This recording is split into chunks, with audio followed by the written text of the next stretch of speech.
What's up, Movement Kids? Who's excited for another exciting edition of Movement Kids Online? Guys, we're in week 7 of Altitude. Can you believe it? Man, it's been 7 weeks of learning awesome stuff while watching funny stories about Hitch and Kim and Gree and Cliff and all those guys. Well, hey, before we can jump into our series, you know what we need to do. We gotta do our 3 rules. Rule number 1, it's to be kind. That's right. We got to be kind with our words, with our actions. We got to be nice to people and show them the love of Jesus.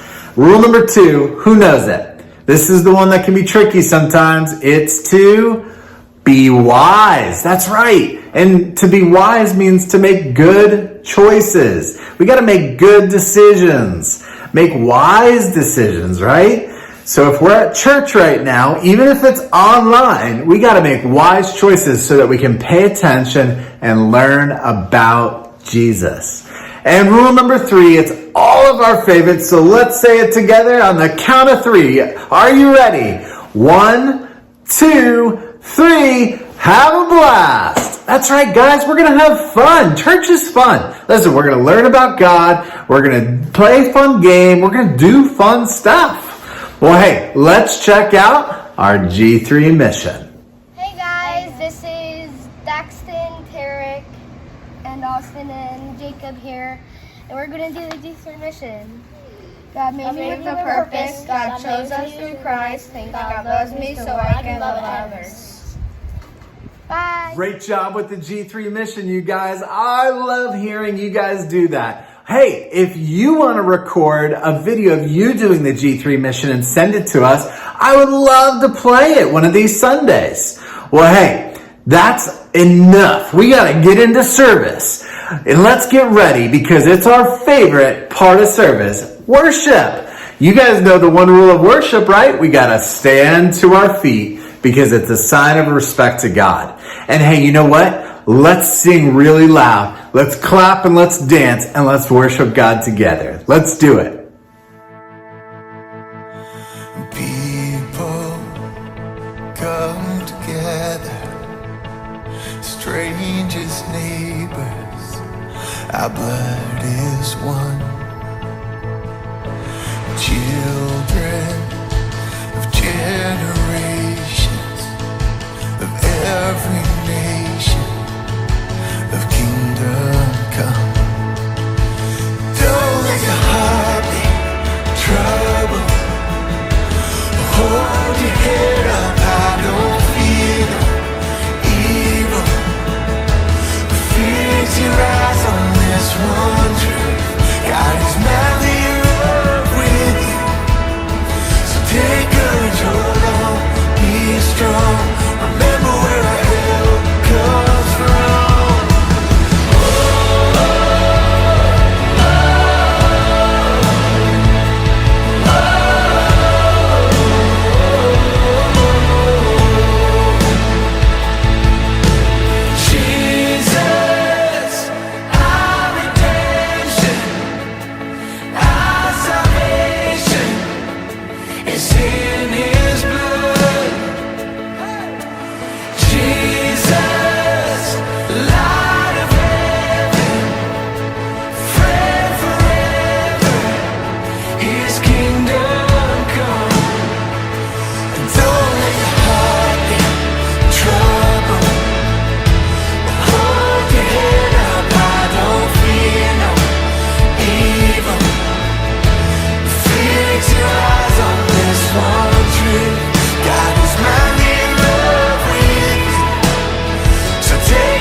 Everything with breath, repeat the sound of His children, clean hands. hands, pure hearts, good grace, good God.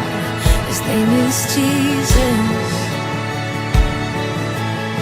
Sweet wine, all you heavens, let the praise go up as the walls come down. All creation, everything with breath, repeat the sound. All His children, clean hands, pure hearts, good grace, good God. His name is Jesus.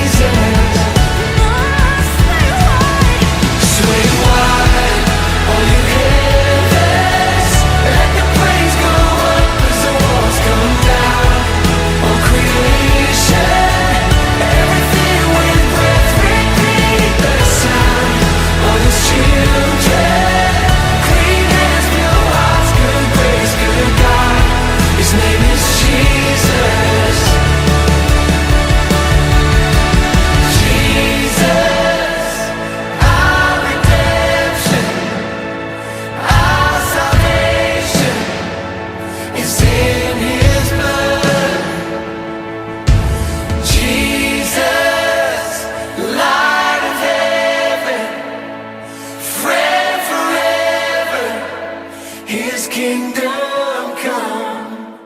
Great job worshiping, you guys. I love singing with you. Man, God loves when we worship Him. You know why? Not because He's like, I'm God, worship me. No, He's like, listen, when you worship me, I'm gonna help you out. I'm gonna fill you up. I'm gonna give you confidence. I'm gonna give you peace. I'm gonna help you to be whole and to be the fullness of who God created you to be.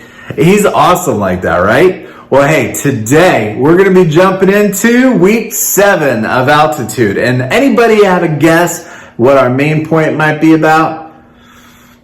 Any guesses? That's a good guess. Well, today we're going to be talking about, as Christ followers, we need to work for peace. Say it with me. Work for peace. All right, let's check out what our Bible story has to say about working for peace.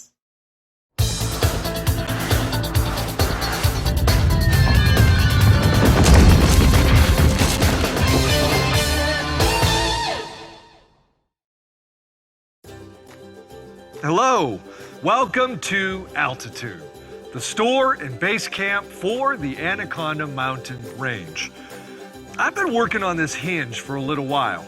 It came off my gate on my fence at home, and I've been having trouble opening and closing the gate, and this hinge obviously is the reason.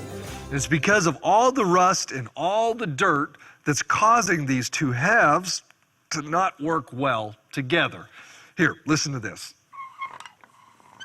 Now, I could throw this hinge out and buy a new one, but thankfully, the problem that I have here is an easy problem to fix. All it takes is a little bit of oil.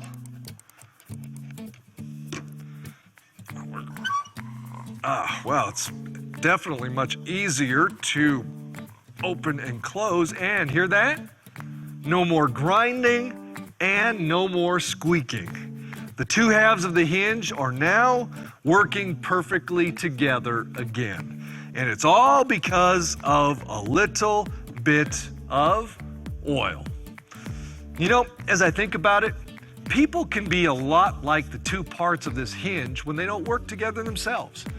Most of the time, when people don't work together, it starts off with a disagreement. Then it turns into an argument, and before you know it, the people are fighting. But in those moments, when we see that happening, it's our job as Christ followers to be like this oil. We need to act as peacemakers and try to calm others down. We need to help them resolve their conflicts. Working for peace is so important that Jesus talked about it in His Sermon on the Mount in the book of Matthew, chapter 5, verse 9. Jesus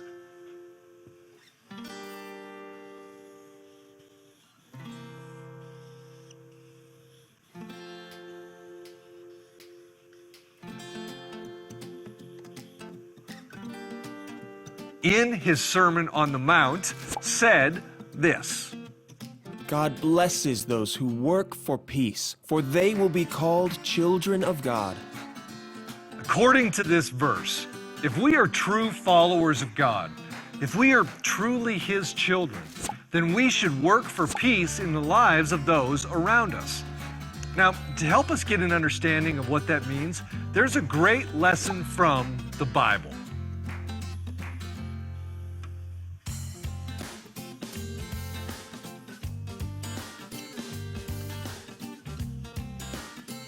And it's a lesson about working for peace. And it's found in the Book of Philemon, which is a letter that Paul wrote to his friend. Now, at the time, Paul was in prison when he wrote this letter. He was in chains for preaching the good news of Jesus. During this time, Paul had friends that delivered his messages and his teachings to the people. And one of those friends was a man named Onesimus. Onesimus was a friend who helped Paul out a lot. But there was a problem with Onesimus. You see, he was a runaway slave, and he'd been accused of stealing. This left Onesimus with a huge problem. His master Philemon wanted him back. Now, in those days, if a slave stole something or ran away, the master could have that slave beaten, arrested, tortured, even put on trial and sentenced to death. The master could do this because a slave didn't have the same rights as other people. They were just property to the owner. Well, Philemon was angry with Onesimus, and obviously Onesimus was scared and didn't want to go back to Philemon. And that was the conflict that was between them. Now, it's important to note that none of this was Paul's problem. He could have ignored both of them, and he could have just worried about his own problems. But instead of doing that, Paul chose to work for peace between the two. Paul wrote a letter to Philemon, and he asked him to show kindness and mercy to Onesimus. He talked about how Onesimus was different now because he was a follower of Jesus. Paul even wrote that Onesimus had become very helpful and would continue to be helpful to both of them. Then Paul sat down and he wrote this about Onesimus. I am sending him back to you, and with him comes my own heart. He is no longer like a slave to you. He is more than a slave, for he is a beloved brother, especially to me. Now he will mean much more to you, both as a man and as a brother in the Lord. If he has wronged you in any way or owes you anything, charge it to me. Yes, my brother, please do me this favor for the Lord's sake. Paul did everything he could to help resolve this conflict. He knew that Onesimus needed to go home, and he needed to answer for what he had done. But Paul also knew that Philemon needed to show kindness and mercy to Onesimus. So, instead of staying quiet, Paul got involved, and he brought peace to the situation. Now, here's the important part. In many ways, we need to have the same attitude that Paul had. Whenever we see people arguing, or if we know about a conflict between some friends, we need to do our best to work for peace. We need to try and help our friends see the other person's point of view. We need to use kind words and always encourage our friends in conflict to show kindness and mercy to each other. So, in closing, remember, there's always going to be conflict in this world. And because of that, Jesus has asked all of us to do something really important. He's asked us to constantly take on the job of working for peace. All right, you guys. So what does it mean to work for peace? Well, in our video, it talks about working for peace is kind of like being oil on a rusty hinge. Peace helps to calm the situation down, right? And helps to get the hinge to work the way it was supposed to. Imagine you were walking down the street and you saw a fire, right? Would it help if you poured more gasoline on the fire? No, the fire would get bigger. That's kind of like the opposite of bringing peace, right? If we're going to bring peace to that situation, we'd have to pour water on the fire, not gas. That would make it 10 times worse, wouldn't it? Well, guys, that's what we're learning about. When Paul wrote that letter to Philemon for Onesimus, he was trying to bring peace. He was trying to pour water on the fire because Philemon, he was mad. He thought that Onesimus had wronged him, that he stole money. He was saying this bad stuff. Hopefully it was just a misunderstanding, right? But Paul wanted to help Onesimus out. He wanted to bring peace. And so he wrote a kind letter. And that helped to calm Philemon down and to bring resolution to the situation. Well, let's see if Hitch pours water or if he pours gasoline on whatever situation he's going to get himself into today. Let's check it out.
And then he says, no, wait, I'm okay.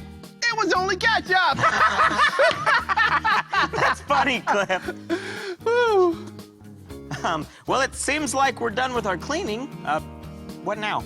Well, I'm off to meet a friend for lunch. So while I'm gone, and monitor the radio and put away the cleaning supplies. Okay, I'll take care of everything while you're gone. Have fun. Oh, it was only ketchup. Oh, goodness. Oh, no. Oh, no. Base camp here, Hitch speaking. What can I do for you? Over. Hello, Hitch. Cam and I are having a disagreement that we need your help with. Yeah, right. We're up here on Peak 6, and I want to keep climbing so that we can finish soon. But I sprained my ankle a while ago, and it still hurts. I want to stop and rest for an hour before we start climbing again. And I think you're being lazy. And I think you're being bossy. Anyway, what should we do, Hitch? Over. Disagreement between climbers. Sounds interesting. It seems like both of you feel really strongly about your opinions. You know, when I was growing up, the way that we handled disagreements like this was to argue. So what you both need to do is just argue back and forth until one of you is right. So, argue. Over. You want us to argue? An argument I'm gonna win? My ankle hurts. So we're staying right here. I'm right, you're wrong, end of argument. Whoa. How come I have to stay here and sit around when you're the one with the hurt ankle? My ankles are just fine. So get up. We're gonna finish this climbing right now. I'm right, you're wrong, end of argument. Not so fast, it's your fault I hurt my ankle. We're staying right here. My fault? Well, my fault? Yes! No, you're the one that doesn't know how to climb. Uh-uh. Hey, don't push me. Ow, my ankle! Oh, stop whining. Let's go. Interesting. Well, I'll leave them to hash that out.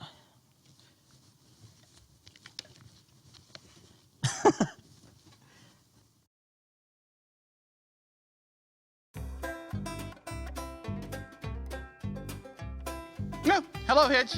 Oh, hey, Cliff. How was lunch? It was great. How are things here? Oh, it was good. Cam and Gregory called in about a disagreement, but don't worry about it. I took care of it. Oh, good job. Well, what did you do? Oh, well, I told them that they needed to argue about it until someone was right. Really, that's the only way to settle a disagreement like that. What? I told them to argue about it. That's not gonna fix anything, Hitch. Oh, really? Well, how about we go check in on them? I bet you they're both really happy right now since they settled it by arguing. Hello, Cam and Gregory. This is Hitch. Come in, Cam and Gregory. Over. I'm right. Just admit it so the argument will be over. Never, because I'm right. whining. Quit pushing! Oh. Oh, it's worse than I thought. This is why arguing is such a bad idea, Hitch. Cam and Gree, this is Cliff at base camp. I need you to stop fighting and listen to me. I repeat, stop fighting. No pushing, no shoving, just stop. Over. No, we're going. No, we're staying! We're going. Staying! We're going. Okay. We stop fighting for now. And we're listening. For now, over. Good.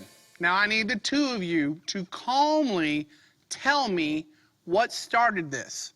What is it that you two are disagreeing about? Over. I'll tell you what the problem is. I want to finish climbing this mountain. I'm ready to go, and I want to climb. So, And my ankle still hurts, and I want to stop and rest for an hour before we start climbing again. Oh, and I'm the one who's right. Over. hey, give me that. No. Oh. Stop! You've both made good points, but arguing and fighting isn't going to solve this problem. You two need to try to talk to each other calmly, try to see each other's point of view, and then come up with a solution that both of you are happy with. Meet in the middle with a compromise. Over. Calmly talk about it. Try to see it from the other person's point of view.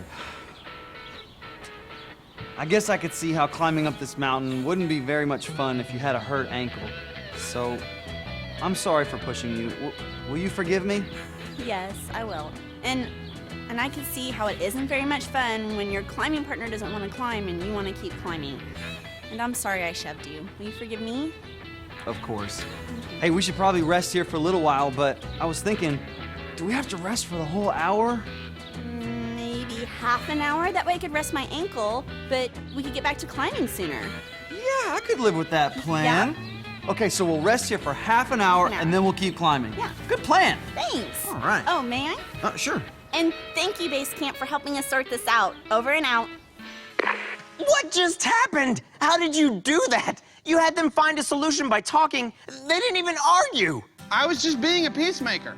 I mean, when people have arguments or disagreements, it's our job to find a peaceful solution. If you let them keep arguing, it's just going to lead to fighting and hurt feelings, and that's not good. I mean, Jesus even taught us in the Bible that we should seek peace. Yeah, but how do you do that? That's an excellent question. I think the first thing you do is find out what everybody's arguing or disagreeing about. Then get the two groups to try to talk calmly to each other. Try to see each other's point of view. Then the third thing you do is come up with a solution or a compromise that everyone's happy with. Also, you can pray to God and ask Him to give you the words to say. Wow. You know what? The next time I'm with someone who's arguing, I'm going to do that. Thanks, Cliff. You're welcome. Why does it smell so lemony in here? What did you do? Why would you spill that? All right, you guys, I had a bad feeling about this. I figured Hitch would probably do something crazy and make some situation worse. I mean, the other week, he tried to trap Cam and Gree in an avalanche. And now, Cam and Gree called, asking for help because they were having a disagreement. And what did Hitch say to do? He told them to argue about it. Since when does arguing resolve anything? It doesn't. And thank goodness for Cliff, because Cliff came back just in time to help talk to Cam and Gree and tell them that they needed to talk about it calmly and to put themselves in the other person's shoes. See, anytime we are upset with somebody else or we have an argument or a disagreement, we need to think about what that other person is going through.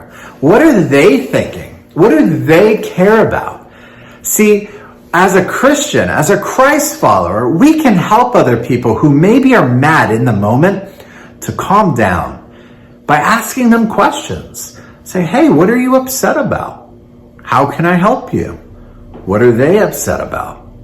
See, when you do that, it helps people to think about things in a logical or rational way. It just means to not be crazy mad about it, right? Because when we're upset and really emotional, it's hard to think straight and it's hard to be kind, right? So as Christians, we got to be peacemakers, people who are willing to step in when the time's right and try to help resolve situations. Well, let's check out our memory verse. All right, you guys, our memory verse is found in Matthew chapter 5, verse 9. Let's read it together, okay? It says, God blesses those who work for peace, for they will be called children of God.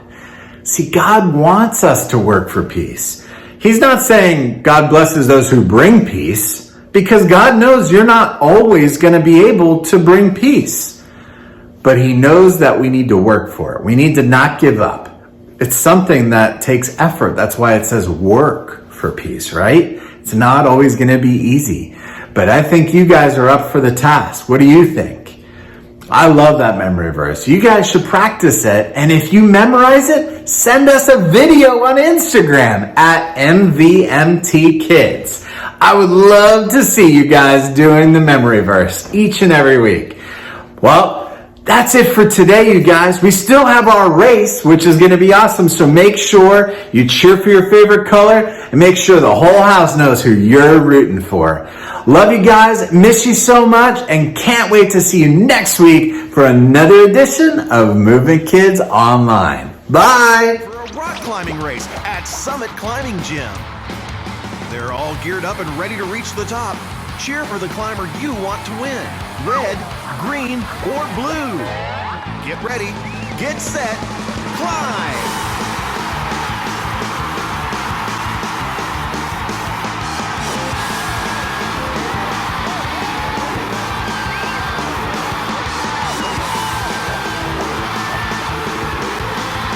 And at the finish, the winner is green! Green wins! Shout it from the top of every mountain, green wins!